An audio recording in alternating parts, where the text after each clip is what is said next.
Hi everyone, welcome back to my channel. నేను మీ Pratyusha. Welcome back to Pratyusha kitchen and blogs. ఇవాళ మీతో చాలా ఈజీగా కేవలం కొన్ని పదార్థాలతో తయారయ్యే instant onion tomato chutney share చేస్తున్నాను.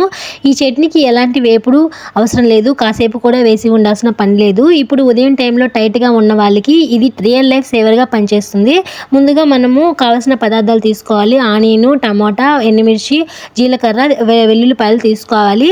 మనము ఇవి మిక్సీ జార్లో గ్రైండ్ చేసుకోవాలండి. ఇప్పుడైతే మనము చూసారు కదా, ఒక మీడియం సైజు ఉల్లిపాయ తీసుకోవాలి.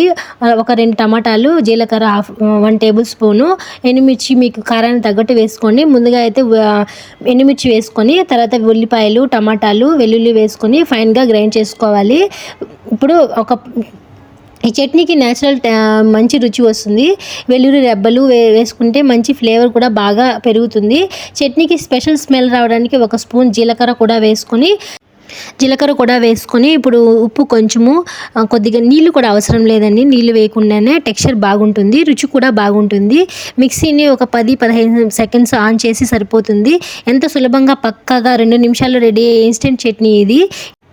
ఇప్పుడు కడాయి పెట్టుకుని అందులో ఒక 2 టేబుల్ స్పూన్ల ఆయిల్ వేసుకొని అందులో ఆవాలు, జీలకర్ర, కరివేపాకు వేసుకొని తాలింపు పెట్టుకుంటే పచ్చడికి మంచి టేస్ట్ వస్తుంది ఈ తాలింపు. ఇప్పుడైతే మనము చట్నీలో వేసేసుకుంటే టేస్టీ చట్నీ రెడీ అయిపోతుందండి. ఈ చట్నీ ఇది ఇడ్లీకి, దోశకి, రోటీ, రాగి దోశ, రవ్వ దోశకి ఏది పెట్టినా సూపర్ కాంబినేషను. ఇంట్లో వాళ్ళకు కూడా లైట్గా తింటారు. చాలా తక్కువ పదార్థాలతో చాలా తక్కువ టైంలో అయ్యే ఈ క్విక్ చట్నీ మీరు తప్పకుండా ట్రై చేయండి. మీ ఫీడ్బ్యాక్ని కమెంట్స్లో తప్పకుండా చెప్పండి. వీడియో నచ్చితే లైక్ చేయండి, షేర్ చేయండి. ఇంకా ఇలాంటి సింపుల్ ఈజీ రెసిపీల కోసం మా ఛానల్ని సబ్స్క్రైబ్ చేయడం మర్చిపోవద్దు. అలాగే thank you for watching video.